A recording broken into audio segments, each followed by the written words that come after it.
একটি অপতথ্য বা তথ্যের বিকৃতি পুরো দেশকে অস্থির করে ফেলতে পারে, বিভেদ তৈরি করতে পারে মানুষে মানুষে। তাই প্রতিটি অপতথ্যের বিপরীতে প্রয়োজন সঠিক তথ্য তুলে ধরা। আর সেই কাজটি করতে এসেছি, আপনাদের সাথে আছি আমি রুবাইয়া তবিতি। আমন্ত্রণ জানাচ্ছি রিউমার চেক নিয়ে ৭১-এর নিয়মিত আয়োজন ফেক নিউজ স্ক্যানারে। আজ আমাদের সাথে যুক্ত হবেন ঢাকা বিশ্ববিদ্যালয়ের রাষ্ট্রবিজ্ঞান বিভাগের অধ্যাপক ডক্টর কাজী মাহবুবুর রহমান। তার সাথে আলোচনা হবে, তবে সেই আলোচনায় যাবার আগে একটি প্রতিবেদন দেখে নেব দর্শক। গত বছরের প্রশ্নকে নতুন করে ছড়িয়ে দিয়ে দাবি করা হলো এসএসসি পরীক্ষার প্রশ্নপত্র নাকি ফাঁস হয়েছে। এই গুজবের মাঝেই শিক্ষামন্ত্রীর বক্তব্যের একটি খণ্ডিত অংশ সম্পাদনা করে পোস্ট করা হয় প্রায় সবগুলো সামাজিক যোগাযোগ মাধ্যমে। দাবি করা হয় শিক্ষামন্ত্রী নাকি ধর্ম নিয়ে কটূক্তি করেছেন। মুহূর্তের মধ্যেই এই অপতথ্য ভাইরাল হয়। এসবের মাঝে ১,০০০-এর বেশি টিকটক অ্যাকাউন্ট থেকে ছড়িয়ে দেয়া হলো ফের উত্তাল শাহবাগ, নেমেছে জনতার ঢল। কমেন্ট সেকশনে যখন ক্রমাগত আতঙ্ক জমা হচ্ছে, তখন জানা গেল দাবিটি মিথ্যা, ভিডিওটি বানোয়াট। চলুন দর্শক, এমনই কয়েকটি ফ্যাক্ট চেক দেখে নিই। এসএসসি পরীক্ষার আগে আইসিটি প্রশ্ন ফাঁস হয়েছে এমন দাবিতে প্রশ্নের একটি ছবি সামাজিক মাধ্যমে চরম বিভ্রান্তি ছড়ায়। কিন্তু রিউমার স্ক্যানার টিমের অনুসন্ধানে দেখা যায় প্রচারিত প্রশ্ন ফাঁসের দাবিটি ভুয়া ও বিভ্রান্তিকর। প্রচারিত ছবিটি আসল নয়, বরং ২০২৫ সালের ঢাকা বোর্ডের প্রশ্নকে এআই দিয়ে সম্পাদনা করে নতুন করে প্রচার করা হয়েছে। ওদিকে শিক্ষামন্ত্রী ডক্টর আনম এহসানুল হক মিলন নাকি ধর্ম নিয়ে কটূক্তি করেছেন। শিক্ষামন্ত্রীর এমন মন্তব্যের দাবিতে একটি ভিডিও ফেসবুক, টিকটক সহ প্রায় সবকটা সোশ্যাল প্ল্যাটফর্মে ছড়িয়ে পড়লে তৈরি হয় উত্তেজনা। এমন সংবেদনশীল একটি মন্তব্যকে ঘিরে প্রতিক্রিয়াও জানায় ৩০,০০০-এর অধিক মানুষ। কিন্তু যাচাই করে দেখা যায় প্রচারিত দাবিটি সম্পাদিত ও বিভ্রান্তিকর। তিনি এমন কোনো বক্তব্য দেননি, বরং নির্বাচনী প্রচারণার সময় বিরোধী দলের সমালোচনামূলক একটি বক্তব্য খণ্ডিত ও সম্পাদনা করে প্রচার করা হয়েছে। আবার লোডশেডিং প্রসঙ্গে রুহুল কবির রিজভী নাকি বলেছেন, গ্রামে বাতাস বেশি, তাই সেখানে বেশি লোডশেডিং দেওয়া হয়। কিন্তু এই দাবিটিও সম্পূর্ণ মিথ্যা ও বানোয়াট। তিনি এমন কোনো মন্তব্য করেননি এবং দাবিটির পক্ষেও কোনো নির্ভরযোগ্য তথ্য পাওয়া যায়নি। একটি স্যাটায়ার পেজের ব্যঙ্গাত্মক কন্টেন্ট থেকে দাবিটি ছড়িয়ে পড়ে। গুজব এখানেই শেষ নয়। উত্তাল শাহবাগ, পরিস্থিতি খারাপ এমন দাবিতে একটি ভিডিও সামাজিক মাধ্যমে ব্যাপক চাঞ্চল্য সৃষ্টি করে। মুহূর্তে ভিডিওটি প্রায় ৭৮,০০০ ভিউ পায়। তবে ভিডিওটি সাম্প্রতিক নয়, বরং ২০২৪ সালের কোটা আন্দোলনের মার্চ টু ঢাকা কর্মসূচিতে কারফিউ ভেঙে শাহবাগে জনতার ঢলের পুরনো ফুটেজ। দর্শক, আজকের অপতথ্যগুলো যাচাই করতে গিয়ে দেখা গেল সামাজিক যোগাযোগ মাধ্যমে রাষ্ট্র ও সরকার ব্যবস্থাকে কেন্দ্র করে ধারাবাহিকভাবে ছড়ানো হচ্ছে নানা গুজব। যথারীতি গুজবের টার্গেটে রয়েছে বিএনপি ও দলটির নেতারা। নানান অভিনব কৌশলে ছড়ানো এসব গুজবের ফাঁদে না পড়তে সচেতনতার পাশাপাশি সতর্ক থাকার পরামর্শ বিশ্লেষকদের। সায়ক দাস, ৭১। দর্শক, আমরা প্রতিবেদনটি দেখছিলাম। নানান ধরনের ইস্যুতে গুজব ছড়াতে দেখা যাচ্ছে। তার মধ্যে রাজনৈতিক ইস্যুর পাশাপাশি রয়েছে বিভিন্ন সামাজিক ইস্যু, এমনকি ব্যঙ্গাত্মক বেশ কিছু খবরও গুজব হিসেবে ছড়ানোর একটা চেষ্টা দেখা যাচ্ছে। ইতিমধ্যেই জানিয়েছি আমাদের সাথে আজ যুক্ত আছেন ঢাকা বিশ্ববিদ্যালয়ের রাষ্ট্রবিজ্ঞান বিভাগের অধ্যাপক কাজী মাহবুবুর রহমান। তার সাথে আলোচনায় চলে যাব সরাসরি। আপনাকে স্বাগত জানাচ্ছি ৭১-এ। আমরা একটা প্রতিবেদন দেখছিলাম যেখানে কিছু অপতথ্য উঠে এসেছে। এর বাইরেও আসলে নানান সময়ে আমরা নানান অপতথ্য দেখি। আমরা নিজেরা যখন আমাদের সামাজিক যোগাযোগ মাধ্যম স্ক্রল করি, তখনও অনেক অপতথ্য উঠে আসে। কিছু আমরা জানি, কিছু আমরা হয়তো বিভ্রান্ত হই।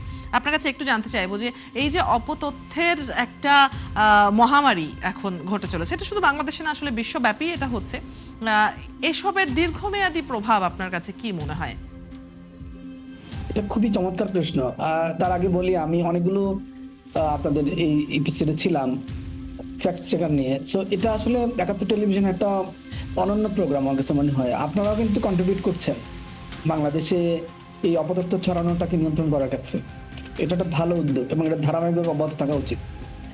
আমার কাছে মনে হয় যে এই প্রোগ্রামটাও যদি আরো বেশি জনপ্রিয় হতো, মানুষ যদি এই প্রোগ্রামটার প্রতি নজর রাখতো, তাহলে কিন্তু আমাদের অনেক অনেক অপতথ্য থেকে আমরা বের হয়ে আসতে পারতাম এবং অপতথ্যের যে প্রভাব সেটাও কিন্তু আমরা বুঝতে পারতাম।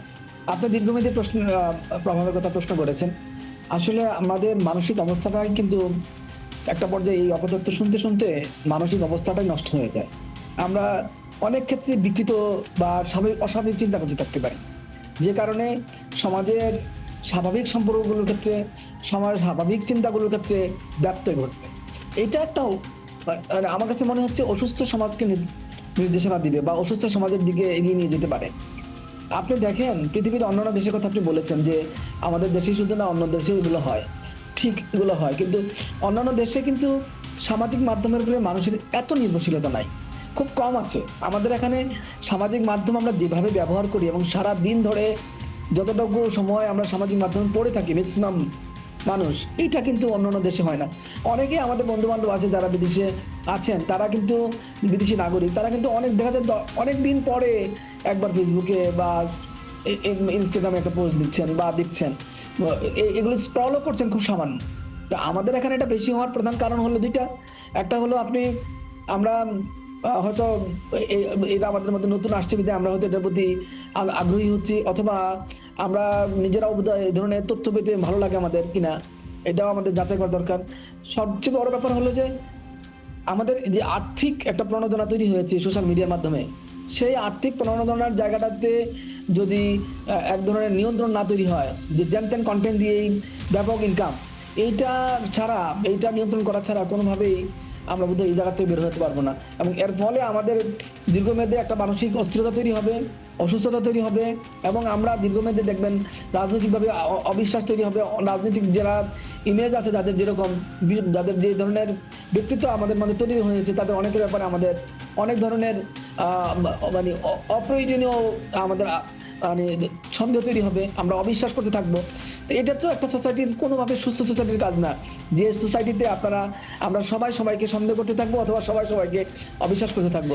এই যে মনস্তাত্ত্বিক জায়গাটি নিয়ে আপনি বলছেন, এখানে আমি আরেকটা প্রশ্ন রাখতে চাই। সেটা হচ্ছে, আপনি বলছিলেন যে দর্শক হিসেবে আমরাও হয়তো দেখতে চাই এই ধরনের চটকদার কিছু খবর, কিছু তথ্য আমরা হয়তো দেখতে চাই, সেই জন্যই আমরা শেয়ার করি, আমরা আমাদের ফিডে বেশি বেশি আসে।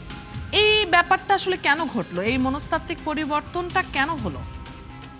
এটা মনে হয় মনস্তাত্ত্বিক কোনো পরিবর্তন হয়নি, যা আমাদের মধ্যে আগেও ছিল। আপনি দেখবেন আমরা যখন এই ধরনের সোশ্যাল মিডিয়া ছিল না, তখনও কিন্তু গ্রামে পাড়ায় শহরে যেখানেই কোনো একটা অঘটন ঘটেছে বা কোনো একটা নতুন হয়তো কোনো একটা ইভেন্ট হয়েছে, আপনি দেখবেন যারা এই ইভেন্টের সাথে বা এই ঘটনার সাথে জড়িত না, তাদেরও শত শত লোক বা একটা বড় অংশ জমায়েত হয়ে যায়। এই যে এটা কেন? আমাদের কি আসলে কোনো কাজ নাই? আমরা কেন এরকম করি? আসলে আমার কাছে মনে হয় আমাদের সবসময় বোধহয় একটা সামাজিক প্রবণতা কিনা, যে আমরা আসলে কোনো কিছুর প্রতি একটা যে ঘটনাটাকে আমাদের কাছে আননোন মনে হয়, বা এটা আমরা নতুন করে দেখতে পাচ্ছি, অথবা এটা আমাদেরকে মনে হচ্ছে যেন আমাদের একটা ভিন্ন রকমের নিউজ দিচ্ছে, সেটার ক্ষেত্রে আমরা বোধহয় ঝুঁকে পড়ি এবং আমাদের মনে হয় যে এটা একটু জানা দরকার। মানে আমাদের কি মনে হয়, অজানাকে জানা, আমি বলছি না অজানাকে জানলে তো বই পড়তে হবে, কিন্তু আমাদের এখানে অজানাকে জানি না, মানে কৌতূহল আছে কোনো কোনো বিষয়, যে বিষয়গুলো আসলে আমাদের প্রয়োজন নাই, কিন্তু সমাজকে বিরক্ত করে, সমাজের মধ্যে ব্যত্যয় ঘটায়, সেই সকল বিষয় দেখবেন আপনি অনেক আগে থেকে দেখবেন আমাদের একটা আগ্রহ আছে। আগে আমরা পাড়া মহল্লায় জড়ো হয়ে এগুলো দেখতাম, এগুলো শুনতাম, এখন চায়ের দোকানে এগুলো আড্ডাতে এগুলো আলাপ হতো, তখন পাড়া প্রতিবেশীর সকল বিষয়গুলো সামনে চলে আসতো এবং এগুলো সবার সাথে শেয়ার করে সমাজে ছড়িয়ে দিতে, এবং একটা অসুস্থতা সমাজে কিন্তু ছিল। আর এখন আমাদের মধ্যে আর এটা করতে হয় না, এই চায়ের দোকানে অন্য জায়গায় বসে বা কোনো জটলা পাখি এটা করতে হয় না, আমরা ওই সোশ্যাল মিডিয়াতে এগুলো করছি। তো এর ফলে সোশ্যাল মিডিয়া আমাদের হাতে আসার কারণে আমাদের আরো সহজ হয়ে গেছে, যেগুলো আমাদের অনেক মানুষ যেগুলো করতো আগে, সেগুলো এখন করার জন্য। আপনি পশ্চিমা দেশগুলোতে, আমরাও তো ছিলাম, আমাদের কাছে মনে হয়নি যে এই ধরনের জিনিস বা এর প্রতি মানুষের আগ্রহ আছে। এটা তাদের ব্যস্ততার কারণে হবে, অথবা তারা অনেক বেশি নিজেরা লিবারালিজমে বিশ্বাস করে, যে অন্যদের কোনো বিষয় হস্তক্ষেপ করা থেকে তারা আগ্রহ পায় না। আবার নিজেকে ইন্ডিভিজুয়ালিজম, ব্যক্তি স্বাতন্ত্র্য যেটা, সেটার প্রতি তাদের খুব আগ্রহ, যে নিজেকে নিয়ে ব্যস্ত থাকা, নিজেকে সময় দেওয়া, নিজের কাজগুলো করা। আমরা আমাদের সময় কাজ করার থেকে আমাদের নিজেদের ব্যস্ত থাকার চেয়ে নিজেদেরকে মনোযোগ দেওয়ার চেয়ে দেখি আমরা অনেক সময় দেখি আমরা অন্যদের ব্যাপারে মনোযোগ দিতে কিন্তু খুব পছন্দ করি, অন্যের ব্যাপারে আলাপ করতে কিন্তু খুব পছন্দ করি। আমার কাছে কেন জানি মনে হয় এই জায়গাতে একটা মনস্তাত্ত্বিক কাজ করা যায় কিনা, এটা আমাদের মানে নতুন হয়েছে তা না, এটা আমাদের আছে ইমবিডেড। এখন এই জায়গায় আপনি কিভাবে কাজ করবেন, শিক্ষা প্রতিষ্ঠানগুলো এখানে ভূমিকা রাখতে পারে, একটা সমন্বিত পলিসি দরকার। আমার কাছে মনে হয় অনেকগুলো ক্ষেত্রে আমাদের সমন্বিত আইনের চেয়ে অনেক বেশি পলিসি দরকার, এবং সেই পলিসিগুলোর কিছু কিছু যদি আমরা ইমপ্লিমেন্ট করতে পারি দীর্ঘমেয়াদে আমাদের হয়তো এক ধরনের সাফল্য আসতে পারে। আমাদের এখানে বড় সমস্যা হলো আমরা ব্যক্তিকে নিজেকে কখনো সময় দেই না, নিজেকে নিয়ে ব্যস্ত থাকি খুব কম। নিজেকে স্বার্থ দেখি, ঠিক আছে, নিজের স্বার্থ দেখি না এটা বলবো না আমি, কিন্তু আমরা নিজেকে যে সময় দেওয়া, নিজেকে নিয়ে ব্যস্ত থাকা, এটা খুব কম হয়। আর আরেকটি বিষয়ে আপনি যেহেতু আগের উদাহরণ টানছিলেন, একটা সময় ছিল যখন বাড়িতে বাড়িতে কিছু সংস্কৃতি চর্চা, পাড়ায় পাড়ায় কিছু বড় ভাইরা মিলে সংগঠন তৈরি করা, সেই সংগঠনগুলো বিভিন্ন ক্লাব, তাদের বিভিন্ন অ্যাক্টিভিটিস, এরকম নানান ছোটোখাটো বিষয়গুলো ছিল যেগুলো হয়তো আপাত দৃষ্টিতে তখন মনে হতো না যে এগুলো বড় কোনো প্রভাব সমাজে ফেলছে কিনা, কিন্তু এই বিষয়গুলো উঠে যাওয়াতে এখন আমাদের মন মানসিকতায় একটা বড় ধরনের পরিবর্তন এসেছে বলে কি ভাবেন? আপনি একদম অসাধারণ একটা পয়েন্ট উঠিয়ে নিয়ে আসছেন। আমরা এই আলোচনা কিন্তু করছি না যে তা না, করছি, কিন্তু এই আলোচনা করার জন্য যে বিরাট সমন্বিত উদ্যোগ দরকার এবং বিস্তৃত উদ্যোগ দরকার। আপনি আজকে তো আমাদের পাড়া মহল্লায় খেলাধুলা যতটুকু মাঠ আছে, যতটুকু জায়গা আছে, সেটাও কিন্তু বাচ্চাদেরকে বা অন্যদেরকে, বাচ্চা বলেন তরুণ বলেন, সবাইকে কিন্তু এটা ব্যবহার করার সুযোগও থাকছে না, কারণ প্রত্যেকটা এলাকায় কিন্তু মনে হচ্ছে যেন কেউ না কেউ এটা অকিউপাই করে রেখেছে।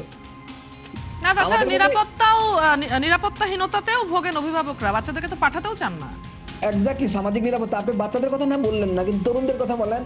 আগে তো তরুণরাও মানে বিভিন্ন জায়গায় এঙ্গেজ থাকতো, নিজের আড্ডা করতো, কথা বলতো, সামাজিক বিভিন্ন বিষয় নিয়ে শেয়ার করতো, মানে একটা পারস্পরিক সম্পর্ক তৈরি ছিল সমাজের মধ্যে একটা সমাজে একটা রিদম ছিল। আর একটা ব্যাপার আপনি যেটা বলেন, সাংস্কৃতিক প্রোগ্রামগুলো আমরাও ছোটবেলায় দেখেছি যে আমাদের ছোট ছোট একটা গ্রামে, একটা এলাকায় কতগুলো ক্লাব থাকতো, এবং প্রত্যেকটা ক্লাবের কিন্তু লক্ষ্য থাকতো শহীদ মানে ভাষা দিবস পালন করা, 26শে মার্চ পালন করা, বিজয় দিবস পালন করা, এগুলো কিন্তু আমাদের লক্ষ্য থাকতো। তাছাড়াও বিভিন্ন ধরনের সাংস্কৃতিক অনুষ্ঠানগুলো হতো। তো এখন তো আপনি দেখবেন মানে সরকারিভাবে ছাড়া এবং বিশ্ববিদ্যালয় বা বিদ্যালয়গুলো ছাড়া, প্রাথমিক বিদ্যালয় বা মাধ্যমিক বিদ্যালয়গুলো ছাড়া, মানে সরকারি উদ্যোগ ছাড়া কিন্তু সেভাবে আমাদের সাংস্কৃতিক প্রোগ্রাম কিন্তু হয়ে ওঠে না, খুব কম হয়ে ওঠে।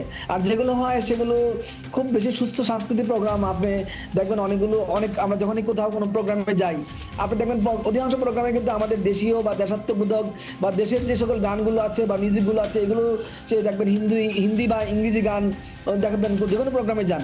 তা আমাদের মনে হচ্ছে গ্লোবাল সংস্কৃতি তো আমাদের পেয়েছে, আমরা এটার মধ্যে আকৃষ্ট হয়েছি, কিন্তু এই গ্লোবাল সংস্কৃতিটাকে অ্যাডজাস্ট করা অথবা অ্যাবজর্ব করা, হজম করা, এই দুইটাই হচ্ছে না। একদিক দিয়ে আমরা নিজেদের সংস্কৃতিকে পরিত্যাগ করছি, অন্যদিক দিয়ে ওদের সাথে অ্যাডজাস্ট হওয়ার চেষ্টা করছি, একটা বিরাট ট্রানজিশনের মধ্যে দিয়ে যাচ্ছি। কিন্তু সেই ট্রানজিশনটাকে সঠিক পথে আনার জন্য সরকারের যে নীতিমালা, এই নীতিমালার একটা অভাব মারাত্মক আছে। সরকারও ভাবছে না, আবার ভাবতে পারছি গত 15 বছর ধরে ভাবনাই তেমন হয়নি। এখনো এই নিয়ে আলাপ আলোচনা শুরু করা দরকার। এছাড়াও যে সমাজের যে আগে এলিট শ্রেণী ছিল, তারা কিন্তু আপনি দেখেন আজকে বাংলাদেশে যত শিক্ষা প্রতিষ্ঠান আছে, আপনি ম্যাক্সিমামই দেখবেন, অত বড় বড় ক্লাবগুলো দেখবেন, ম্যাক্সিমামই কিন্তু সমাজের এলিট দ্বারা বা সমাজের যারা সম্মানিত ব্যক্তি ছিলেন তাদের দ্বারা তৈরি করা। এখন কিন্তু আপনি দেখেন সবাই কিন্তু চিন্তা করে যে তার কি লাভ আসবে, যে কোনো কাজ করতে গেলেই মানুষ সেইভাবে চিন্তা করে। এখন শিক্ষা প্রতিষ্ঠান বা অন্যান্য সবকিছু কিন্তু সরকারি বা কোনো কমিউনিটি উদ্যোগী হয়ে যাচ্ছে, ব্যক্তিগত উদ্যোগগুলো কিন্তু সেভাবে আমাদের চোখে পড়ছে না। সমাজ আসলে অনেক ক্ষেত্রে, এই সমাজ আমি বলছি, রাষ্ট্র বলছি না, সমাজ অনেকটাই নেতৃত্বহীন হয়ে উঠেছে। আমরা এই প্রতিকারের জায়গাটি নিয়েও নিশ্চয়ই কথা বলতে চাই। একটা বিরতির সময় হয়েছে, আপনাকে অনুরোধ করছি সাথে থাকবার জন্য। বিরতির পর আপনার কাছে আবারও ফিরছি আমরা। দর্শক, এই মুহূর্তে আজকের আলোচনায় সময় হয়েছে একটা ছোট্ট বিরতির। ৭১-এর সাথেই থাকুন। বিরতির পর আবারও আমন্ত্রণ জানাচ্ছি রিউমার চেক নিয়ে ৭১-এর নিয়মিত আয়োজন ফেক নিউজ স্ক্যানারে। আমাদের সাথে আজ আলোচনায় রয়েছেন অধ্যাপক কাজী মাহবুবুর রহমান। আমরা তার সাথে আবারও আলোচনায় চলে যাচ্ছি। শেষ ভাগে আছি আমরা আজকের আয়োজনের, এবং আমি বিরতির আগে বলছিলাম যে প্রতিকারের জায়গাটা নিয়ে একটু ভাবতে চাই। রাষ্ট্রের কিছু দায়িত্ব রয়েছে, আপনি বলছিলেন যে ব্যক্তিগত উদ্যোগের অভাব রয়েছে। সব মিলিয়ে একটা সমন্বিতভাবে যদি প্রতিকারের পথে হাঁটতে হয়, তাহলে কি পরামর্শ করবেন আপনি? সমন্বিত আসলে আপনাকে আবার ধন্যবাদ জানাই। আপনি দেখেন এই নিয়ে তো আমরা অনেকবার আলোচনা করেছি প্রতিকার কি হওয়া উচিত। একসময় আমি বলতাম যে প্রতিকার মানে হলো আমাদেরকে মূলধারার মিডিয়াতে নজর রাখতে হবে। এখন আমার কাছে মনে হচ্ছে যে যারা মূলধারা মিডিয়াতে নজর রাখে তারা এমনিতেই রাখে, কিন্তু যারা অপতথ্য ছড়ায় এবং অপতথ্যের মধ্যে বুঁদ হয়ে থাকে তারা কিন্তু আসলে মূলধারা মিডিয়ায় আসে না, তারা ওই জায়গাতেই আবদ্ধ হয়ে থাকে। এখন তাদেরকে কিন্তু এই জায়গায় নিয়ে আসতে হবে। এই জায়গায় অনেক সময় বলতাম যে শিক্ষা প্রতিষ্ঠানগুলো, মসজিদ, মাদ্রাসা, প্যাগোডা, মন্দির, সেখানেও এক ধরনের আমাদের ধর্ম মন্ত্রণালয়, শিক্ষা মন্ত্রণালয় এই ভূমিকা রাখতে পারে। ইদানিংকালে আমার যেটা মনে হচ্ছে যে এটার পাশাপাশি আরেকটা কাজ করতে হবে, সেটা হলো যারা অপতথ্য ছড়ায় একটা আইডি থেকে যদি আপনি একবার, দুবার, তিনবার, একাধিকবার যদি এটা হয়ে থাকে তাহলে তো ভুলক্রমে হওয়ার কথা না, ইন্টেনশনালি হয়েছে। সুতরাং তখন কিন্তু আপনি তাকে আইনি ব্যবস্থা নিতে পারেনি। একবার দুবার হয়তো চিন্তা করতে পারেন যে হয়তো ভুলক্রমে হয়েছে, বুঝতে পারে নাই। এখন আমার কাছে কিছু মনে হয় কিছু দৃষ্টান্তমূলক আইনি ব্যবস্থা হলে যেগুলো জাস্টিফাইবল, মানে শুধু শুধু না, যেন কাউকে হয়রানির শিকার না হয়, জাস্টিফাইবল কতগুলো বিষয় যদি আপনি ধরতে পারেন, কিছু এক্সাম্পল তৈরি করতে পারেন যে না এই লোকটা এইভাবে অপতথ্য ছড়াচ্ছিল বা এই আইডি থেকে অপতথ্য ছড়াচ্ছিল, আমরা এটাকে নিয়ে ব্যবস্থা নিয়েছি। তো এটা আমাদের করতে পারলে আমার মনে হয় সমাজে সবার কাছে পৌঁছবে যে আমরা রাষ্ট্র অপতথ্য ছড়ানোটাকে অ্যাকসেপ্ট করবে না। আর এইটাতে শুধুমাত্র যে রাষ্ট্রের সমস্যা হচ্ছে, সরকারের সমস্যা হচ্ছে, রাজনৈতিক দলের সমস্যা হচ্ছে, রাজনৈতিক নেতার সমস্যা হচ্ছে তা না, আমরা প্রত্যেকটা ব্যক্তি কিন্তু অরক্ষিত হয়ে পড়ছি।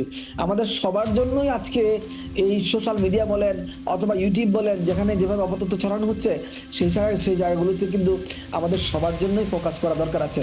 এই ক্ষেত্রে একটা সমন্বিত উদ্যোগ নিতে হবে, একটা জাতীয় কমিটি হতে পারে। আমি অনেকগুলো ইস্যুতেই প্রস্তাব করেছি বিভিন্ন সময়ে যে জাতীয় কমিটি দরকার। এই জন্য যে এমন কমিটিগুলো আনলিমিটেড মেয়াদ না, 3 মাস 6 মাস মেয়াদ দিয়ে বলতে হবে যে আপনারা আমাদের একটা পলিসি দেন, এই পলিসিটা কিভাবে আমরা সমাজকে একটা সুস্থতার মধ্যে আনতে পারি।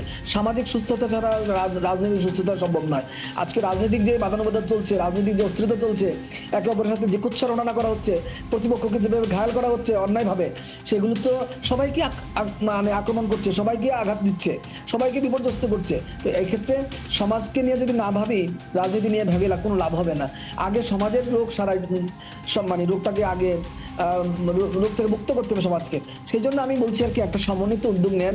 এভাবে বিচ্ছিন্নভাবে নিলে হবে না। মিডিয়ার ভূমিকা আছে, আমাদের শিক্ষা প্রতিষ্ঠানের ভূমিকা আছে, আমাদের ধর্মীয় প্রতিষ্ঠানের ভূমিকা আছে, এছাড়াও সমাজের যে এলিট শ্রেণী আছেন, সচেতন মানুষজন আছেন, তাদের ভূমিকা আছে, সাংস্কৃতিক অঙ্গনের ভূমিকা আছে, রাষ্ট্রের ভূমিকা আছে। এই সবগুলো একসাথে কিভাবে করা যায়, সবাই কিভাবে সমন্বিতভাবে কাজ করলে একটা লম্বা সময় ধরে আমরা আমাদের সেই আমাদের যে পুরাতন সংস্কৃতি বলবো না, আমরা যে সামাজিক সম্পর্কের মধ্যে ছিলাম সেই সম্পর্কটা কিভাবে ফিরিয়ে আনতে পারি। আমরা যে রেসপেক্ট করতাম, আমরা তো একই গ্রামে সবাই একসাথেই চলাফেরা করেছি, একই পুকুরে সবাই গোসল করেছে, কিন্তু কারোর তো কোনো ব্যক্তিগত পার্সোনাল সেই ভ্যালুর জায়গাগুলো আবারও ফিরিয়ে আনার একটা চেষ্টা তো হতেই পারে সমন্বিতভাবে। আপনাকে অনেক ধন্যবাদ আজ আমাদের সাথে যুক্ত হওয়ার জন্য এবং এই আলোচনায় অংশগ্রহণ করবার জন্য। দর্শক, আমাদের সাথে এতক্ষণ আলোচনায় যুক্ত ছিলেন ঢাকা বিশ্ববিদ্যালয়ের রাষ্ট্রবিজ্ঞান বিভাগের অধ্যাপক কাজী মাহবুবুর রহমান। কথা হচ্ছিল তার সাথে। আপনারা আছেন ফ্যাক্ট চেক নিয়ে, ৭১-এর নিয়মিত আয়োজন ফেক নিউজ স্ক্যানারে। প্রতিদিন আমরা রিউমার দূর করতে হাজির হব ঠিক একই সময়ে একইভাবে। আপনারাও যুক্ত হতে পারেন। যে কোনো খবর যদি আপনাকে সংশয়ে ফেলে সেটির একটি স্ক্রিনশট আমাদেরকে মেইল করতে পারেন fns.71tv@gmail.com অথবা ফেসবুকে যোগাযোগ করুন www.facebook.com/fakenewsscanner। আমরা সেই তথ্যের ফ্যাক্ট চেক করে আপনাদের জানাবো। চটকদার শিরোনাম দেখে ক্লিক করবেন না। বিশ্বাস আর প্রতিক্রিয়া জানানোর আগে ফ্যাক্ট চেক করুন। থাকুন ৭১-এর সাথে।